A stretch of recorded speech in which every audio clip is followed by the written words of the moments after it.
everyone, Jason Olea back here again, and today I'm going to be ranking the entire DC Extended Universe of films from the extended editions to all the theatrical release movies. So let's begin. Coming up on number 12, we have Justice League 2017. I remember giving this movie a high B, a B+, and I enjoyed it at the time, but I feel like at the time I was being too nice to it. Though I did mention that it had a lot of problems. Looking back on the movie now with the Zack Snyder extended director's cut of the film, yikes. This is one of those few times where I will increasingly bump down grade. It's going to go to a B+ to a D-. Jesus Christ. Like, they actually took out so much from Zack Snyder's movie that it just became unrecognizable. And there's barely a few shots that are left in there. And what is left in there gets ruined by some of the Joss Whedon extended cuts. I mean, the scene where Wonder Woman meets Barry Allen and Bruce Wayne when they enter out of a plane, the only change in that shot was Diana Prince's ass shot. The only shot Joss Whedon took to reshoot that scene was to get a shot of Gal Gadot's butt. And while I do love a woman's body, even I have to admit, that is just fucking creepy, man. Like, there's no need for a shot like that, including such an insignificant scene. I mean, it is significant because they need to meet each other, but why that one change? And this continues throughout the entire film. I'll probably do a separate video explaining why I dislike the theatrical Justice League movie extremely at some point, maybe.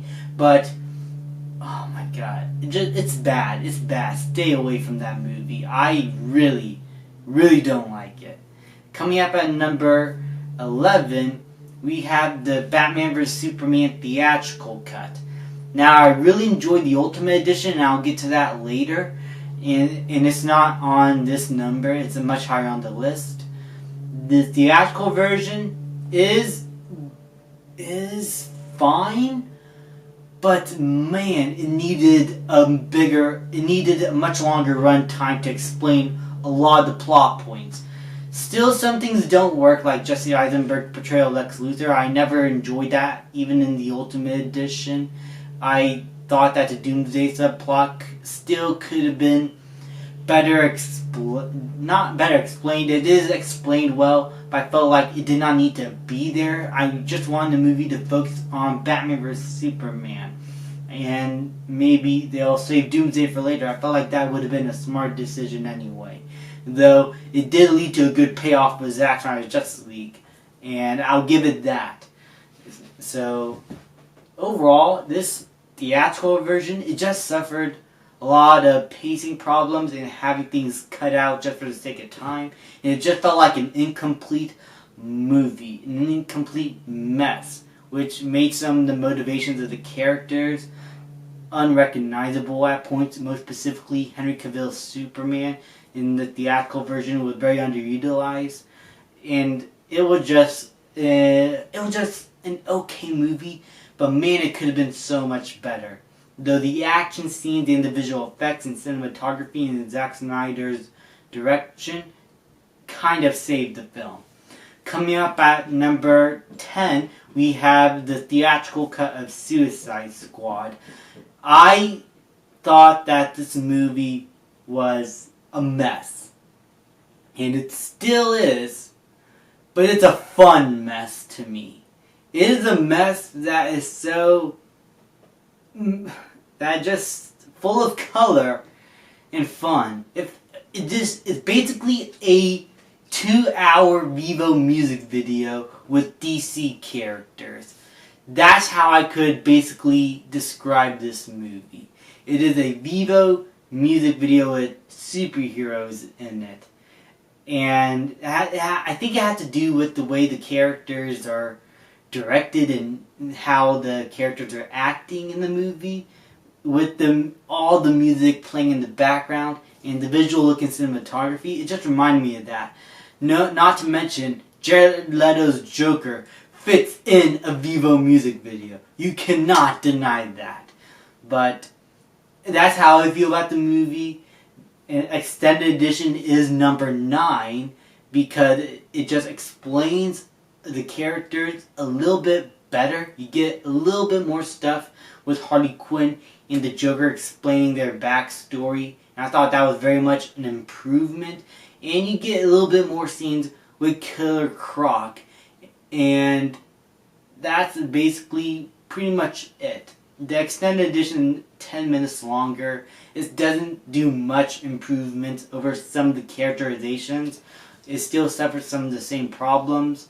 But man, Suicide Squad is a very interesting movie. That's why I am so obsessed with it. I would love to see a better version, David Ayer's original version of the film. Please release that. But this version, it's gonna be something special for me. Like, it's a weird movie. It is a mess of a movie, but man, these two versions are... they're just something. They're just really something. Coming up at number 8, we have Birds of Prey. Now, Birds of Prey is a movie that I felt could have had potential if they just changed the fucking title. Why would you promote it as Birds of Prey and the Fantabulous blah blah blah of Harley Quinn? Call it Harley Quinn and the Birds of Prey, because this is basically a Harley Quinn movie. And it is a good Harley Quinn movie. I thought it was very much fun, though sometimes the character of Harley Quinn just do things that are basically just out of pure luck instead of her actually thinking about doing things. And some of the characterizations of the actual Birds of Prey aren't always the greatest. I think Cassandra Cain sucks as a character. But overall, Ewan McGregor as the Black Mask was very much fun. The action was fantastic. The entire look of the movie was spot on. And Margot Robbie, for what she was able to do with the role, did a pretty good job. The only reason why it failed was because they marketed the movie extremely poorly. Like, this had some of the worst marketing that DC had ever put out. That's why it failed. You can't expect to preach a message and expect people to just automatically agree and just go with it and go see the movie. That's not how life works, okay? But overall, the movie's fine. It is fun. But I don't think it is something that I'm ever going to go back to every single time. Maybe once in a while, if I want to have a good time, I put on Birds of Prey. But it's not like a movie I'm going to rewatch over and over again. Coming up at number 7, we have Wonder Woman 1984. I really enjoyed this movie at first, but over time I could definitely see the problems that people have. I still overall think the movie's okay, but it definitely needed a few more rewrites in the when they were writing the movie. Because some things are illogical and don't make sense. Some of the characters were written terribly and were made unlikable. And for the most part, some of the action sequences are rarely there to find. And what is there just don't seem as raw or as intense as in the first film. I felt like that first film was very much focused. Where in this movie, they had no idea what they were trying to do. And some things just did not end up going the way they planned. And were just unintentionally hilarious at points. Like Diana Prince flying. It just was awkward to me. I just don't get it. Even my mom, who really loves the character in Wonder Woman, was confused about the entire film. I think she actually likes it a little less than me. But to me, it was just an alright movie, like Birds of Prey. The only reason why I have it higher is because I enjoy the character of Wonder Woman a little bit more than Harley Quinn. Plus, it did not suffer from the same marketing as Birds of Prey. It just suffered from the COVID-19 pandemic. Coming up at number 6, we have Aquaman. Aquaman was such a fucking fun movie. I liked it at first, but over the years, I have really come to really enjoy that movie. I thought Jason Momoa did a great job in the role. I thought that Amber Heard, or who I should say the husband beater, was okay at best. Willem Dafoe was very much fun. Patrick Wilson as King Norm was a great villain. The visual effects were stunning. It reminded me of the best of the Avatar parts in Avatar, the James Cameron movie. And it had a fun energy to it. It had a fun energy. I put it a little lower than some of the others because it does have a few tonal issues that keep the story from feeling as grand as it should. But man, the final battle also was just something out of a Dragon Ball Z episode. And I very much enjoyed this movie. Coming up at number 5, we have the Batman vs. Superman Ultimate Edition. I thought this version of the film was much better and much more clear in terms of its story and characterizations of all of our characters. And it set up some moments that will lead up to Zack Snyder's Justice League. And it just felt like a more complete movie. It felt like Zack Snyder's original vision of the movie that we did not get to see. It improved the story a lot. It improved some of the motivations of the characters, and most particularly Superman. We understand why he would not agree with Batman, why he thinks he is not doing all the right things, and it just makes the Batman vs. Superman conflict actually very strong, even when they are not fighting. It felt like a Batman vs. Superman movie in terms of their ideologies. And that's what very much helped this movie improve for me, is the idea of Batman vs. Superman fighting each other against their ideologies, and then actually getting physical near the end. And it just makes the final battle have a little bit more impact than the theatrical version. Coming up at number 4, we have Man of Steel. I very much enjoyed this film. I thought this was a great Superman movie back then, though I kind of thought a little less of it over the years, but still, I thought this was a pretty underrated Superman movie. From the action sequences, to the characterization of Superman, to the visual effects, it was a great Superman movie at the time. I think that some of the decisions were very risky, and I did not really understand them at first, but over the years, I come to really understand what they actually mean for the character in this story and for this version of Superman, as the building blocks of him becoming the real Superman once he completes his character arc throughout the movies. It's him still going through this journey, and I very much enjoyed it. Overall, I had a very good time. In general, Zod, I gotta say, is still so far one of the best DC villains to date. Coming up at number 3, we have Wonder Woman. I love this movie. I thought it was a very fun, action-packed film, in the best female-centered blockbuster film to date. I thought in terms of having a female main character as a larger-than-life superhero, I thought this movie portrayed it very well.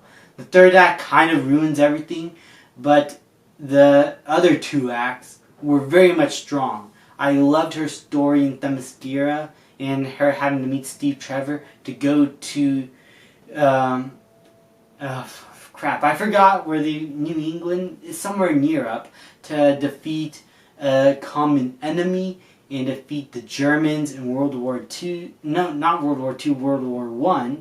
And the whole No Man's Land thing, everybody has already said everything they need to say about this scene, but the No Man's Land scene was very much fantastic. I loved it.